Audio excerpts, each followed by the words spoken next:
Eu sou a Fernanda Belfort e bem-vindos a mais um Duplo Clique.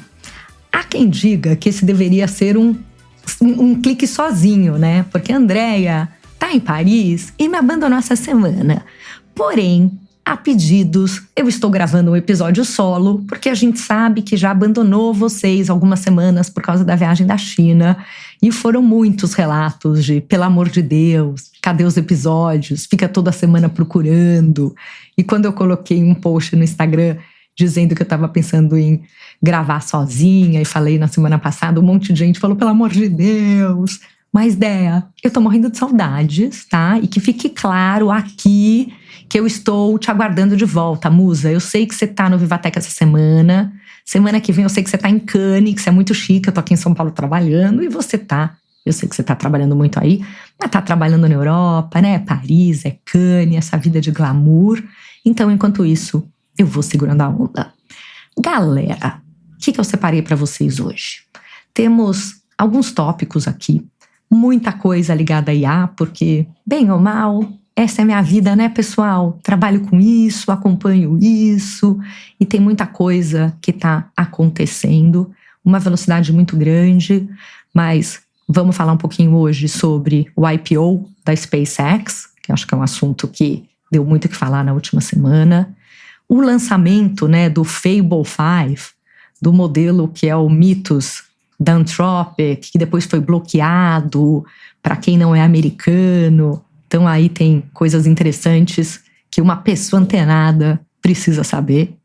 Vamos falar um pouco de um artigo que eu até coloquei no Stories do Instagram, né, mas um artigo publicado no New York Times, do Bernie Sanders, propondo que o governo americano, através do Fundo Soberano, deveria ser sócio das grandes empresas de IA.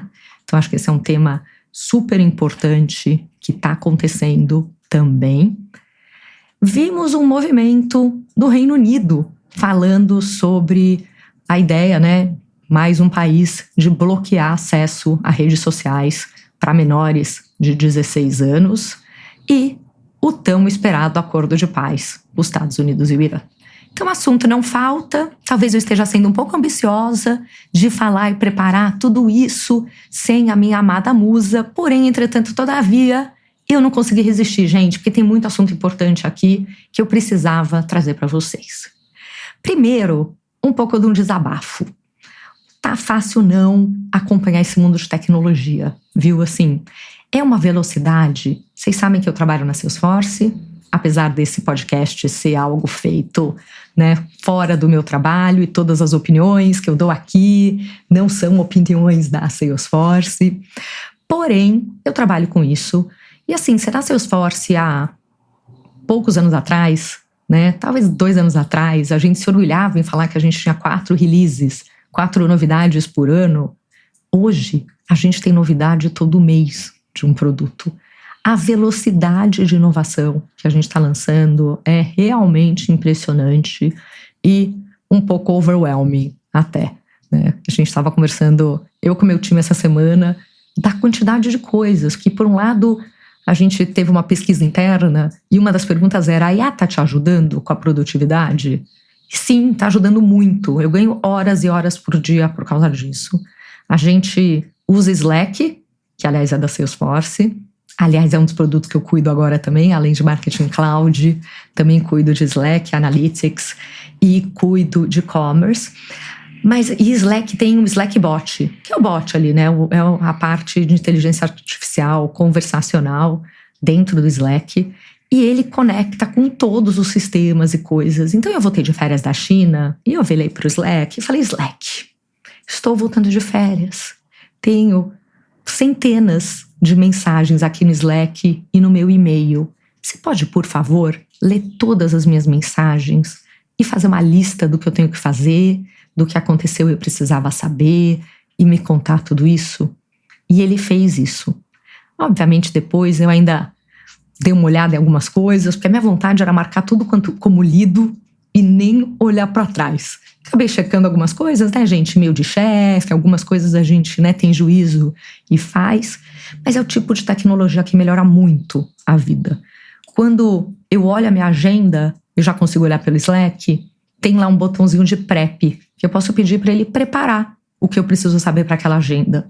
Se é uma agenda de um cliente, ele conecta com o Salesforce, vê a oportunidade, vê o cliente, pega o histórico de mensagem e me resume o que eu preciso saber para aquela reunião.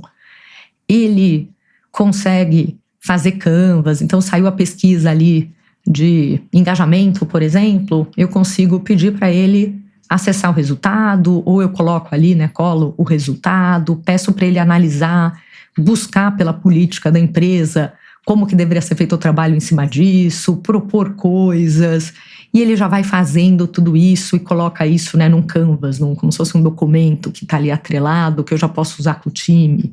Então a vida está muito mais fácil, eu não sei mais como eu vivia alguns meses atrás sem isso. Por outro lado, a quantidade de coisa nova, gente, é insana. Então, a gente estava num desabafo em time semana passada nada, essa semana, parece que de ontem para hoje já passou um mês, mas essa semana falando, nossa, tá incrível, eu ganho horas e horas por dia, mas por outro lado, a demanda de coisas para aprender, para estudar, para acompanhar, tá tão maior que essa demanda, mesmo com o IA, requer mais tempo, e mais massa cinzenta aí, trabalho cognitivo do que as coisas operacionais que eu tirei. Então, acho que tá cansativo para todo mundo. Um dos objetivos do duplo clique, e que para mim é importante também, porque apesar de ser mais uma tarefa no meu dia, como eu tenho esse compromisso de fazer o duplo clique, eu tenho que parar e tenho que estudar e ler as coisas. Então é algo que me ajuda a me manter atualizada. Mas um dos objetivos do duplo clique também é isso, é conseguir ter uma curadoria e facilitar um pouco a vida e trazer coisas para vocês. Mas começando um pouco com esse desabafo, quase, essa análise, tá fácil não, Trabalhar hoje com inteligência artificial é para os fortes. É muita coisa, muita novidade, muita coisa o tempo todo. Na Salesforce, por exemplo, a gente fez 3 aquisições de empresa relevantes, recentemente. Qualified, a Contentful e o Fin. Então, empresas que vão desde ajudar ali no topo do funil, que a gente chama, que é quando a gente traz leads novos, a conversar com o cliente, entender se tem aderência ou não para a solução daquela empresa. A gente vende a tecnologia que as empresas usam, com os seus clientes ou internamente. A gente tem o Contentful, que já entra na parte mais de marketing, e é uma aquisição que foi comunicada há menos tempo e ainda precisa ser aprovada, mas de uma empresa que é usada por muitas empresas hoje justamente para conseguir gerenciar as mensagens, as comunicações entre vários canais e tudo. E agora a gente fez a aquisição da Fin, que é uma outra empresa de agentes que trabalha mais na parte de atendimento e de pós-venda. E tudo isso empresas que são o que a gente chama no mercado de tecnologia, empresas headless. O que quer dizer headless, gente? Headless quer dizer que são tecnologias, é uma forma de você trabalhar a tecnologia que você trabalha aquela tecnologia para ela ser acessada por outros sistemas, Então a gente fala que é API first, que ela é pensada para funcionar primeiro por API, que é justamente essa comunicação entre sistemas. Então, você acaba tendo uma tecnologia que não está atrelada ao visual do seu site ou ao visual ali da interface da Salesforce, ela está preparada para ser acessada por outras tecnologias. Isso hoje é cada vez mais importante, porque também quer dizer que essas tecnologias estão preparadas para serem acessadas por agentes. Então, tem muita coisa acontecendo aí e uma novidade atrás da outra. E nessa velocidade toda, acho que a primeira notícia importante que a gente precisa tratar foi o IPO da SpaceX. Então, a SpaceX, protocolou no dia 1º de abril, não era mentira, apesar de ser o dia da mentira, mas ela protocolou no dia 1º de abril desse ano o pedido de IPO. A Anthropic também já protocolou isso, também confidencialmente, e a OpenAI também. Então, a SpaceX fez no dia 1º de abril, a Anthropic dia 1º de junho, a OpenAI dia 8 de junho. Então, várias coisas acontecendo aí no paralelo. E no dia 12 de junho, a SpaceX estreou na Nasdaq, né? Foi a última gravação que a gente fez, a Andréia até comentou, estávamos em pleno Dia dos Namorados, ela falou, e agora? Temos o primeiro trilionário do mundo, o Elon Musk. Mas a SpaceX estreou na Nasdaq, ela começou precificada a $135, né? Abriu a 150, chegou a 176, fechou a 160, então já teve toda essa variação. Alguns dias depois, ela anunciou a aquisição de uma empresa que chama Anysphere, que é a dona do Cursor. O Cursor é uma das tecnologias mais usadas hoje para programação em IA.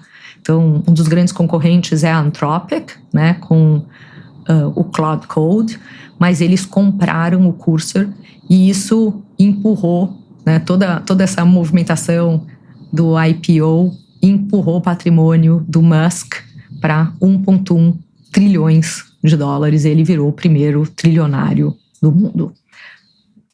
E tem algumas coisas interessantes nessa história. Como, por exemplo, parte da remuneração do Elon Musk está ligado a ele atingir, né, a empresa atingir algumas metas, como, por exemplo, chegar no valor de mercado de 7,5 trilhões e estabelecer uma colônia humana permanente em Marte. Outra coisa interessante é que a Nasdaq passou a permitir, desde maio desse ano, que IPOs, né? IPOs é a Initial Public Offer. Então, por isso, né, que é IPO, que é justamente quando uma empresa sai de capital fechado e faz a primeira oferta pública de ações no mercado aberto. Então, ela abre o capital. Mas que IPOs com capitalização entre as maiores do Nasdaq 100 fossem incluídas no índice depois de 15 dias de negociação, ao invés de, né, ter que esperar 3 meses. E isso faz, a partir do momento que uma ação passa a integrar um índice, tem muitos fundos de investimento, pessoas que fazem investimentos atrelados a esses índices. Então tem um tipo de investimento, por exemplo, né, que chama ETF, que você pode comprar um investimento que equivale ao SP 500, ao SP 500 nos Estados Unidos, né? Por exemplo, a esse índice, que é o índice, um dos índices mais importantes da Bolsa Americana. E a partir do momento que uma ação como a da SpaceX rapidamente passa a integrar esse fundo, né, esse índice, alguns fundos, inclusive fundos de pensão, coisas assim, passam a estar investindo nisso. Então, esse é um ponto interessante. Tem algo aqui, né, que assim, por mais que ele já vá entrar na Nasdaq, né, no índice da Nasdaq, não quer dizer que ele automaticamente vai entrar no SP 500, porém, é interessante ver essa discussão acontecendo, que talvez muitos fundos e muitas coisas relacionadas até a fundos de pensão nos Estados Unidos possam estar com seus investimentos relacionados ou expostos a um IPO como um IPO desse, que é difícil saber se os preços das ações vão se sustentar ou não. Tem mais 2 IPOs gigantes para acontecer potencialmente, que é o da própria OpenAI e o da Anthropic. Então, uma outra discussão é qual vai ser o maior IPO e o quanto que existe fôlego no mercado para tantos IPOs tão grandes e até que ponto isso vai alimentar mais ainda o tamanho, né, da valorização e se isso é uma bolha, não é uma bolha, se vai se manter ou não vai se manter. Então, acho que tem vários pontos aí interessantes. E lembrando também que quando a gente olha as finanças por trás, né, da empresa, a parte de espaço é uma parte que tem prejuízo. O segmento de IA da SpaceX, que hoje é chamado de SpaceX AI, ele gerou 3,2 bilhões de receita em 2025, mas teve um prejuízo operacional de 6 bi. Então, realmente, os números em A que não fecham. No primeiro trimestre desse ano, 2026, ele registrou 800 milhões em receita e prejuízo operacional de 2,5 bi. E aí aquela coisa, né? Como que essa precificação é feita? Se isso se mantém, não se mantém? O que vai acontecer? Porque existe um otimismo de mercado e, como sempre, um comportamento não racional do mercado. A gente tem alguns pontos que também são um pouco preocupantes, né? A gente viu o Grok que é o modelo que é usado, né, é tipo o ChatGPT deles, que está sendo processado ou regulamentado, mas de alguma forma está em discussão em vários países por imagem sexualizada, não consensual que são gerados. A gente fala bastante disso aqui no podcast. Muito dos cofundadores originais, né, da xAI deixaram a empresa no último ano, então tem aí também uma dúvida grande em relação a talento. E tudo isso teve até, né, uma reação política de críticas ao SEC do Trump por liberar um IPO com números que os analistas chamaram de sem sentido. E o Bernie Sanders, que é um senador super conhecido nos Estados Unidos, a gente fala com alguma frequência dele aqui também, protocolou no dia 18 de junho, também conhecido como ontem, porque estou gravando isso no dia 19, né? Dia de jogo do Brasil, vamos ver como que a gente vai se sair na Copa. Mas ele protocolou ontem um pedido, né, uma lei, não sei exatamente o que é um Fund Act, ouvintes podem me ajudar, mas ele entrou com essa proposta do Fundo Soberano Americano ter uma participação na inteligência artificial americana. A ideia é taxar em 50% das ações das empresas com receita anual de A acima de 200 milhões, formando um fundo soberano com o dividendo anual de 5% aos americanos. Ele publicou um artigo, comentei com vocês isso, né, no comecinho aqui do episódio, ele publicou um artigo no New York Times falando disso, e uma das coisas que me chamou bastante a atenção é que me parece ter um certo alinhamento entre ele, que é um crítico do governo, é super democrata, e o Trump nesse sentido. Vamos ver se isso se mantém ou não. Mas o que ele trouxe nesse artigo que ele publicou no New York Times foi muito essa ideia de que se a IA é algo tão importante, e não foi uma coisa que foi feita por uma empresa, porque a grande verdade, ele fala, o próprio Sam Altman, por exemplo, fala que só existe esse tipo de tecnologia porque ela foi treinada em todo o conhecimento humano que está publicado na internet, em vários lugares. Então ele foi construído a partir de gerações, né, desenvolvendo conhecimento e tudo que são da sociedade. Não é que a propriedade intelectual de uma empresa única e exclusivamente, e que você não pode ter a decisão de coisas tão importantes para a sociedade sendo feitas por algumas poucas empresas. Que a população precisa ter uma participação nisso, não só, né, de poder, através da estrutura que é a que ele propõe assim, né, ter um pouco de voz nisso tudo, porque tem ações, então é sócia dessa empresa, através do Fundo Soberano. Os fundos soberanos são os fundos de investimento privado que são de posse dos governos, né? Então, através dessa estrutura, como também, dessa forma, ter uma voz muito mais ativa, além de participar da receita, né? Participar da riqueza que está sendo feita por isso tudo. Não faz sentido ter algumas poucas pessoas que cada vez mais são trilionárias se boa parte da população talvez pague o preço.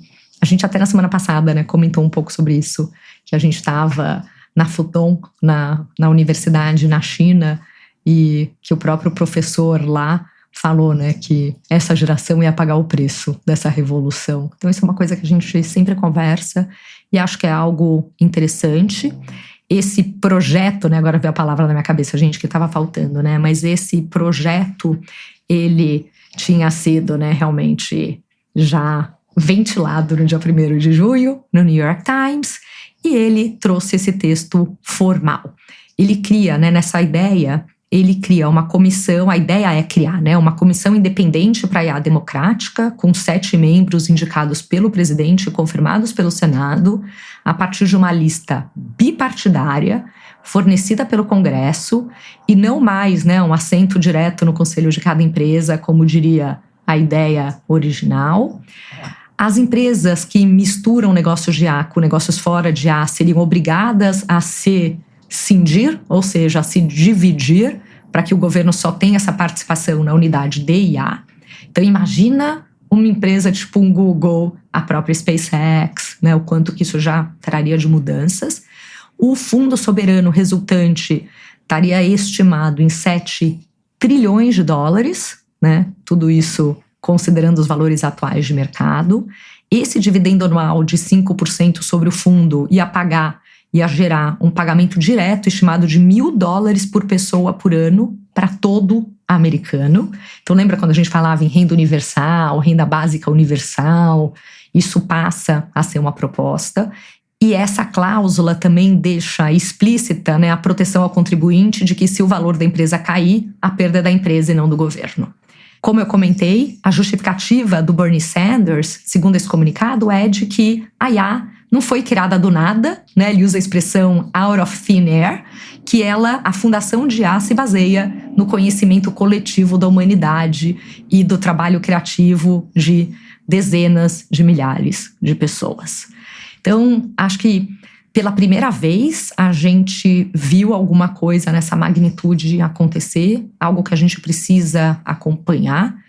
Eu, honestamente, apesar de trabalhar numa empresa, né, de tecnologia grande, americana, sou a favor de propostas desse tipo, porque eu acho que a gente realmente precisa de algumas soluções para tudo isso que a gente está vendo acontecer. Não sei se é exatamente essa proposta, mas acho que é uma boa conversa.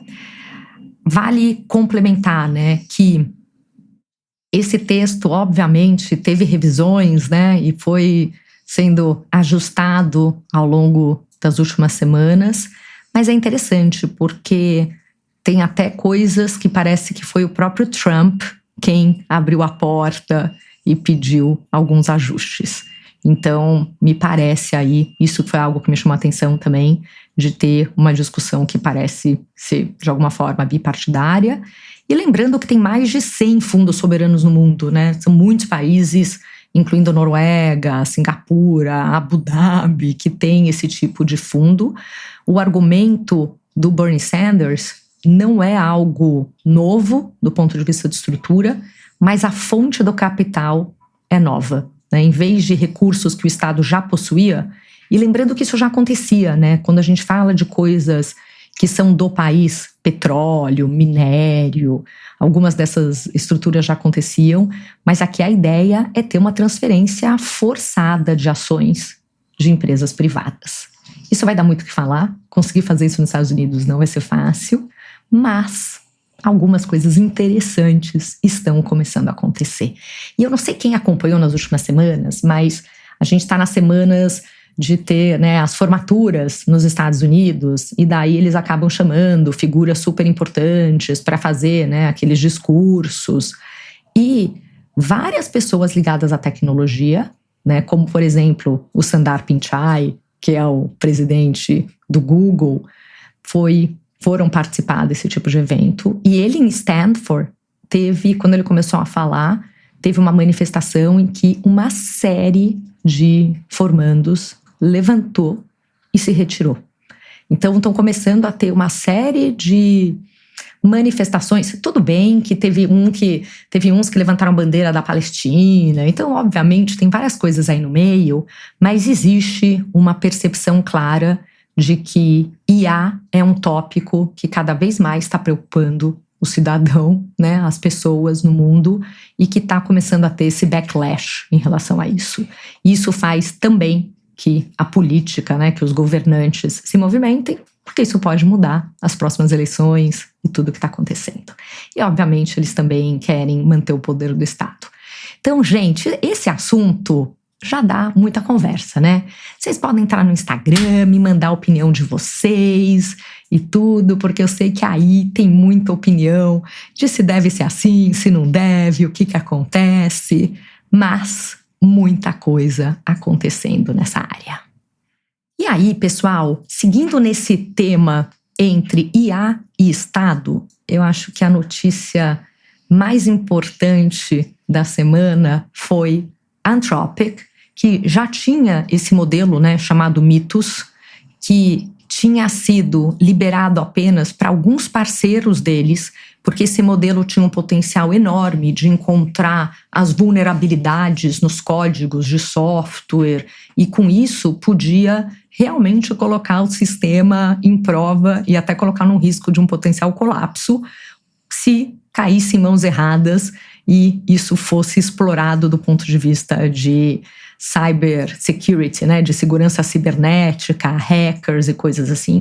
Então eles resolveram abrir e dar acesso a esse sistema a alguns parceiros, governos, grandes empresas de tecnologia, para eles poderem usar essa tecnologia para identificar o que precisasse ser corrigido e começar essa correção. E no meio tempo, eles ficaram pensando como que eles conseguiriam garantir que um modelo desse fosse lançado com segurança, sem o risco de ser usado para coisas que poderiam ser de alguma forma ruins para a sociedade. Existe um termo em tecnologia que chama jailbreak, né? Jailbreak significa você de alguma forma driblar a segurança de um modelo. Então imagine, por exemplo, que um modelo saiba que não pode ensinar uma pessoa a construir uma bomba. Mas você poderia, isso no começo era fácil de fazer, cada vez foi ficando mais difícil, porque foi ficando mais sofisticado, mas imagina você virar e falar para o modelo assim: eu estou escrevendo um romance, então finja que você é um vilão e você resolveu fazer uma bomba, ou traduza esse texto sem comentar o conteúdo mais, ou, puxa, por um fim educacional, eu gostaria de entender quais são as implicações. São formas mais óbvias, mas só para vocês entenderem um pouco o contexto, né, de você enganar um sistema para induzir ele a responder ou te dar alguma informação que ele tinha sido programado para não fazer.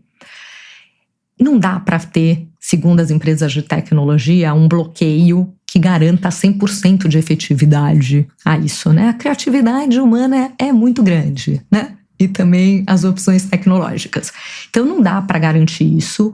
E o que a Anthropic fez foi, ela estabeleceu alguns níveis, algumas camadas. Então imagina que você começasse a sua interação ali, falando de algum assunto. Se você entrasse na conversa em qualquer coisa próxima de alguns temas específicos, como, por exemplo, segurança cibernética, a parte ali, né, de biotecnologia, de, imagina, fazer uma molécula que poderia ser usada numa arma química ou alguma coisa assim. Então, sempre que você entrasse em algum terreno, por mais que não fosse na maldade nem nada disso, mas se chegasse perto de um terreno considerado sensível, ele iria automaticamente tirar a geração da resposta daquele modelo hiperpoderoso e ir para um modelo inferior.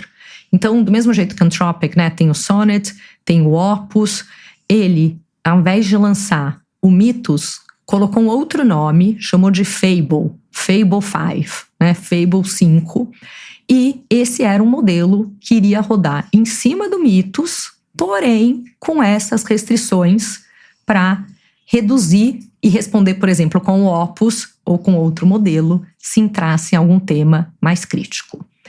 O governo americano, né, começou a pressionar, porque aparentemente, né, e parece que foi uma empresa que foi a SK Telecom da Coreia do Sul, né, conseguiu acesso ou fazer alguma coisa que não deveria. A Anthropic comentou que não foi nada sério o que aconteceu, mas aí a gente não tem 100% das informações, mas o governo americano falou que tinha a exigência de bloquear 100% dos jailbreaks, o que eu já comentei, que é tecnicamente problemático, coloquemos assim.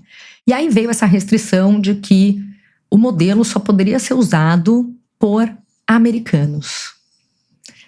E como que a Anthropic vai garantir que ele só está sendo usado por americanos? Porque entenda, não é nem só que ele só pode ser usado nos Estados Unidos. É assim, se eu sou brasileira e eu trabalho na Anthropic e eu não sou cidadã americana, eu não posso ter acesso ao modelo.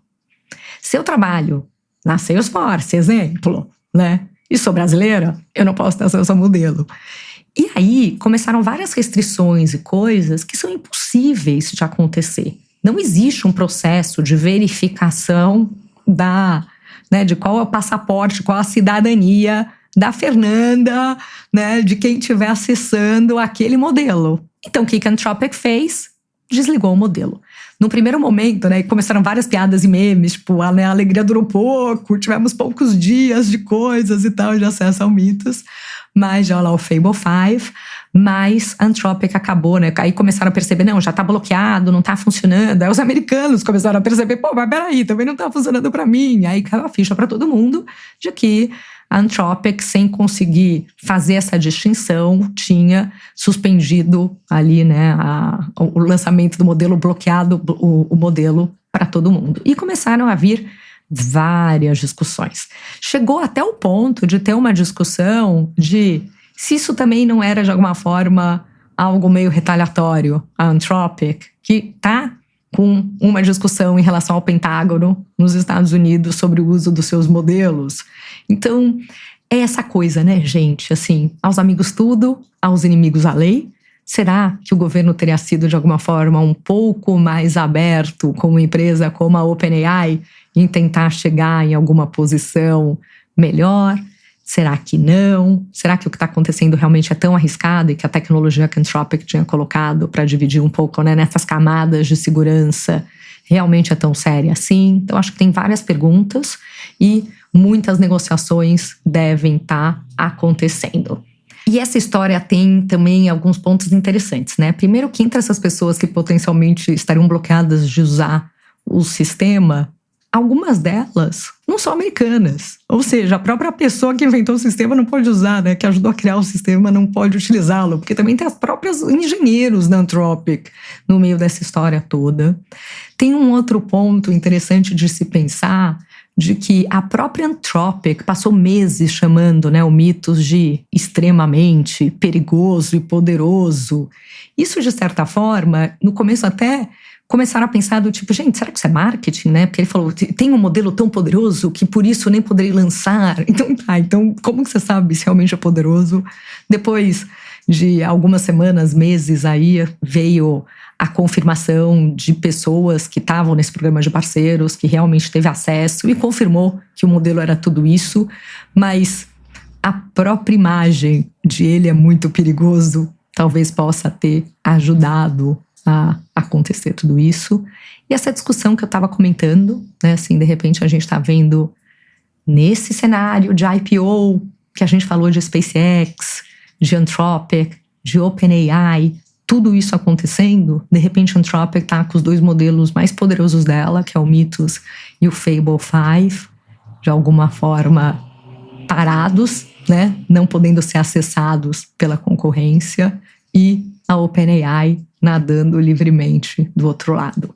Então, tem vários aspectos, além do aspecto geopolítico. Então, também tem todo esse ponto que não só foi um dos temas centrais dessa discussão, mas que ainda tem essa competição com a China de ver o que vai acontecer e o quanto medidas desse tipo enfraquecem os Estados Unidos, porque daí tem um monte de empresa que poderia estar criando um monte de coisa usando esses modelos e nem as próprias empresas americanas têm acesso a eles. Então, são muitas camadas, como diria, né, aquele nosso meme, que estão acontecendo por aqui.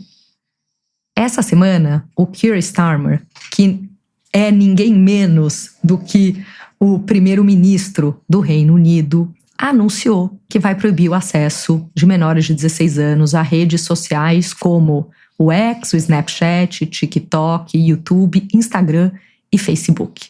Essa lista ainda não está finalizada, pode eventualmente incluir outras plataformas, como plataformas de transmissão ao vivo, sugerindo que o Twitch também pode ser afetado, né, até por toda essa parte ligada a games, mas o governo pretende levar a legislação para o parlamento até o fim desse ano, com entrada em vigor prevista para o ano que vem, né, na primavera de 2027, depois da publicação em julho dos resultados de uma consulta pública.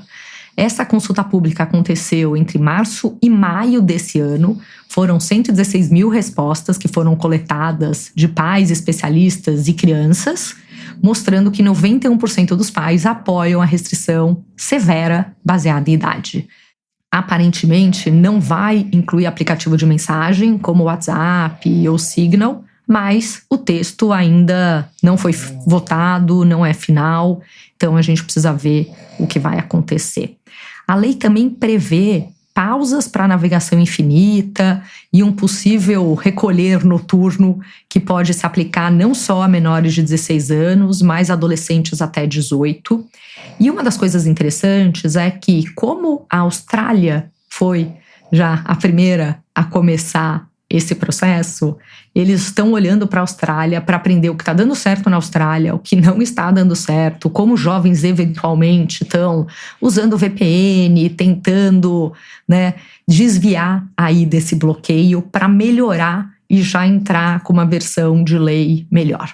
A gente, até lembrando, a gente viu a Austrália com a lei dela entrando em vigor em dezembro do ano passado, então foi o primeiro país. Depois, a Espanha, integrou um pouco dessa coalizão aí dos dispositivos digitais com mais 5 países na Europa.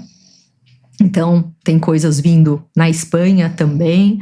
E a gente tem Indonésia, que a lei entra em vigor em março desse ano. A gente tem a própria União Europeia, que já começa a falar disso e que a comissão pode propor um banimento em bloco ainda nesse ano. O Canadá também falando. Então, cada vez mais a gente está vendo países se movimentarem, mas com certeza ver o Reino Unido fazer esse anúncio de uma forma tão clara em um país que tem um peso tão grande do ponto de vista de influenciar outros países, outros mercados e ser um mercado importante do ponto de vista econômico para essas empresas é algo que chama atenção. Alguns dos aprendizados que a Austrália teve durante esse período foi justamente os jovens tentando dar um bypass nessa regra. E não existem hoje, salvaguardas suficientes aí para impedir que esses menores de idade criem contas novas. Algumas plataformas permitem que a pessoa fique repetindo o processo várias vezes. Então, eles ficam repetindo, mudando várias variáveis e tudo, até conseguir ser aprovado. Tem um caso que foi um caso clássico de uma adolescente de 16 anos, isso nos primeiros dias da lei, que relatou ter enviado a foto de um Golden Retriever com pedido de verificação facial e funcionou. Então, obviamente, isso deve ter sido uma exceção, mas tomou as notícias na época, além de começarem a surgir também outros apps que não estão necessariamente mapeados num primeiro momento e os jovens começarem a migrar para esses outros apps. Então, acho que a gente nunca consegue, com essas medidas, resolver 100% das coisas, mas não deixa de ser uma lei importante e uma tendência que tem que acontecer. Do mesmo jeito que é proibido fumar com menos de 18 anos, é proibido beber, deveria sim ter restrições claras nesse tipo de cenário.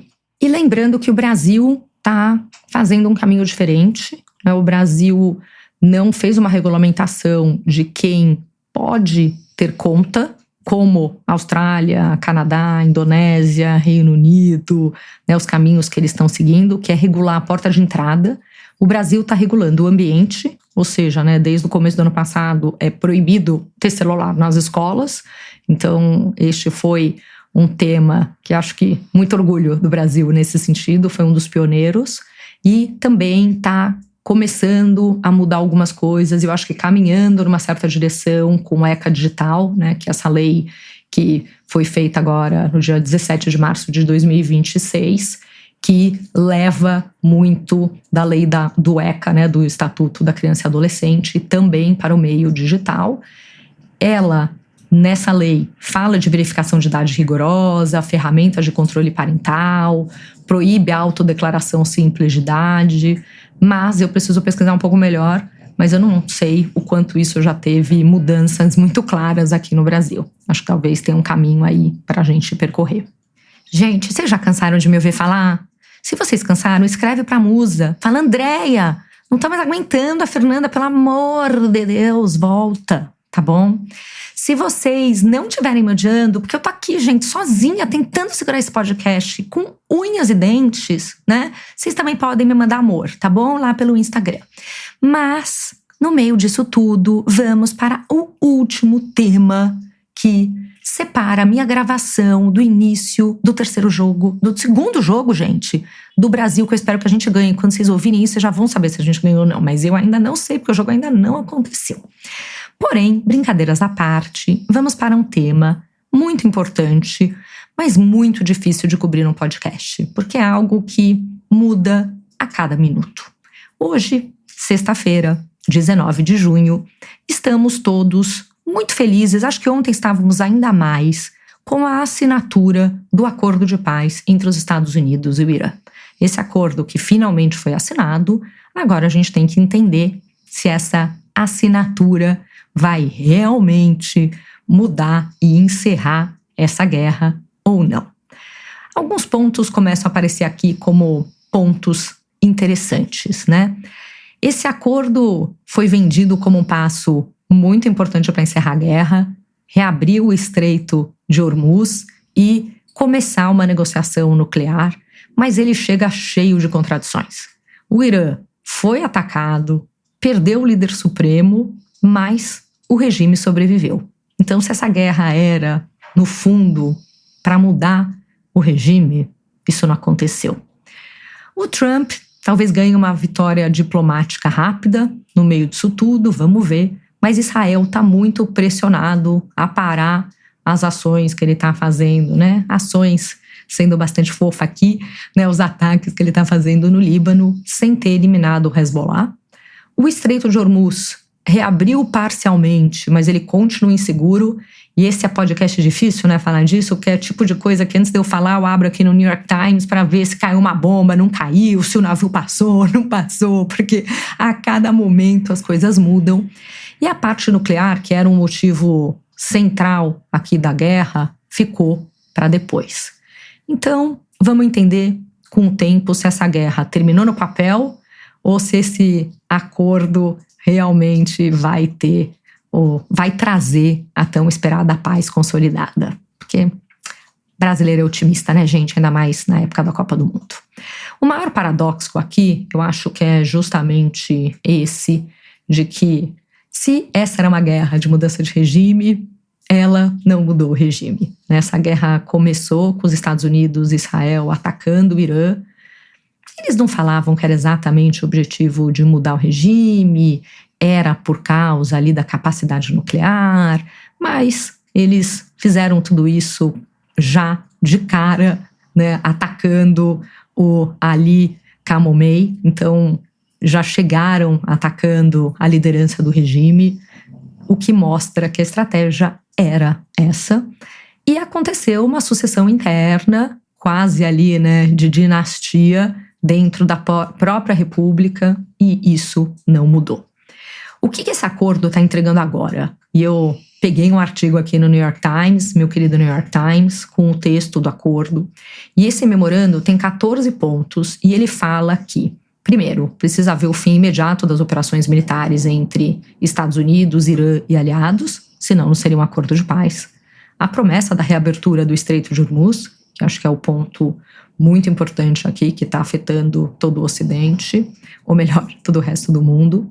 O fim gradual do bloqueio naval americano, a retomada das exportações de petróleo iraniano, a possível liberação de ativos congelados do Irã, uma discussão sobre um plano de reconstrução de pelo menos 300 bilhões de dólares, então um investimento aí de alguma forma, a abertura de uma janela de 60 dias para negociar o acordo final e promessas iranianas de não desenvolver armas nucleares. Então, no fim do dia, estão falando em parar com a guerra, reabrir o Estreito de Hormuz, mas a garantia em relação ao programa nuclear ainda não existe, o que mostra que esse tratado não é o fim da conversa, é o começo de uma nova fase dessa conversa, né?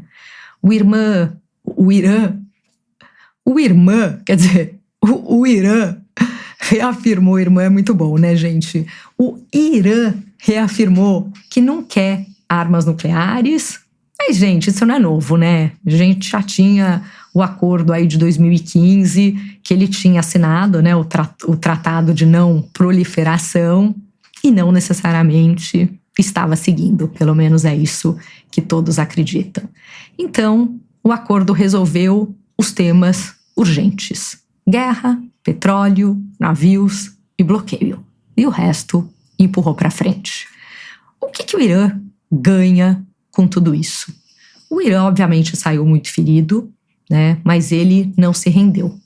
Ele perdeu muita infraestrutura, sofreu ataques, teve o seu líder morto, mas ele preservou o regime, manteve a capacidade de negociação e ele pode até sair disso tudo ganhando o alívio das sanções, a volta da exportação de petróleo, o desbloqueio de ativos que estão congelados, um possível pacote de reconstrução. Então, talvez o Irã tenha saído com várias coisas desse conflito todo que não teriam sido possíveis antes dele fechar o Estreito de Hormuz e mostrar que ele não tinha tanto a perder assim em seguir o jogo do jeito que estava. O que o Trump ganha, né, e o que ele arrisca? Ele está tentando ganhar, né, essa narrativa poderosa de que ele encerrou uma guerra. Déia, cadê você pra gente fazer a piada se agora ele ganha, né, o Nobel da Paz, ou não, que é o grande sonho dele, né? Ele reabriu essa rota do petróleo, que é super importante, ele trouxe o Irã para a mesa, e ele pode querer vender que esse acordo é uma versão muito melhor do que o acordo que foi firmado pelo Obama no passado, o acordo nuclear. Mas, gente, ele também tem riscos enormes, né?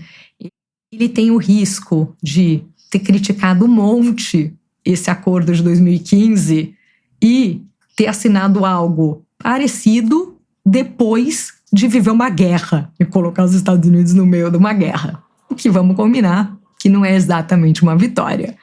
Talvez ele tenha entregue, né, um alívio econômico ali, mas antes de garantir concessões nucleares duras, e ele ameaçou bombardear o Irã de novo se o Irã não se comportar. Mas ele já anda ameaçando muitas vezes o Irã, né? Ele até falou que ia acabar, ia bombardear tudo, e o Irã segurou ali na negociação, né? Uma estrutura bem parecida de como a China fez. Então, a brincadeira, né, do Trump always chickens out, do taco, de se ele ameaça, dobra a aposta, que no fim ele vai ter que recuar, e de alguma forma isso deu certo. Outro tema que está sendo bastante debatido é a situação de Israel no meio disso tudo, né? Israel ajudou a começar a guerra, mas ele não tem controle agora sobre esse desfecho diplomático que está acontecendo. Para o Trump, o objetivo era limitar o risco nuclear, reabrir o petróleo e encerrar a guerra. É isso que o Trump quer agora. E para o Netanyahu, o objetivo é muito maior, né? Ele quer enfraquecer o Irã, ele quer desmontar o Hezbollah e quer eliminar uma ameaça existencial que isso possa colocar ali a Israel.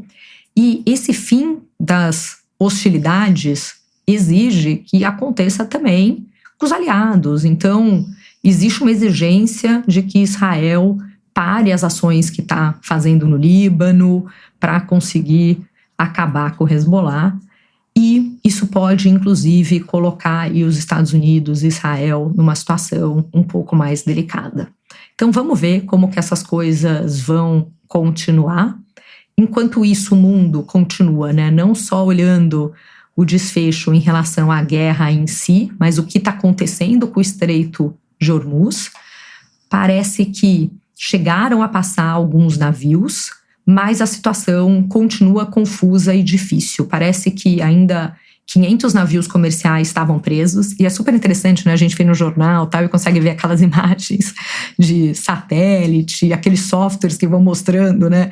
Vão de alguma forma representando cada um dos navios e quantos estão passando para um lado, quantos estão passando para o outro. Então, tem um monte de gente hoje de olho ali no que está acontecendo, e parece que tem mais de 11 mil tripulantes que seguem a bordo. O centro ali do estreito, né? Parece que ainda tem minas, tem explosivos, seguem existindo essas interferências em GPS. Então tem muita coisa acontecendo. Antes da guerra passavam cerca de 130 navios por dia. Depois do acordo, né, o fluxo retomou, mas muito abaixo do normal. Então a gente vai ter que continuar observando e ver o que está acontecendo. Eu queria muito ter comentado, já que eu falei do meu querido Obama, sobre a abertura lá, né, do centro presidencial em Chicago, que ele fez, mas é muito assunto para uma semana só e para uma pessoa só, né, gente? Porque eu não sei se eu fiz meio duplo clique, se eu fiz um clique só, eu só sei que segurar a pauta todo esse tempo sozinha é mais desafiador. Então vocês vão me perdoar, porque eu não vou conseguir tratar todos os assuntos, porém, espero declarações de carinho e apoio para quem ficou até o final e conseguiu me aguentar durante não sei quanto tempo, né, Mig? Eu e você aqui, né, horas antes do Jogo do Brasil, nessa luta, Mig tá aqui, entendeu? Ele tá me dando uma mensagem de apoio, né, Mig? Obrigada, falando queridona, maravilhosa, vamos lá. É isso aí. E pessoal, super obrigada por ficarem, não com a gente, mas comigo, né? Mais um momento, mais uma hora de duplo clique. Semana que vem talvez vocês tenham que me aguentar, provavelmente, né? Vocês vão ter que me aguentar de novo sozinha, e aí a Déia volta e a gente agarra ela de volta. Mas não perdoem a Andréia, tá? Manda mensagem ali, falou via Fê, e a Fê no final falou que era pra gente te escrever e falar que a gente tá sentindo a sua falta. Porque no fundo é o carinho de vocês que faz a gente abrir a agenda e parar pra preparar tudo isso. Queridos, muito obrigada e até a semana que vem.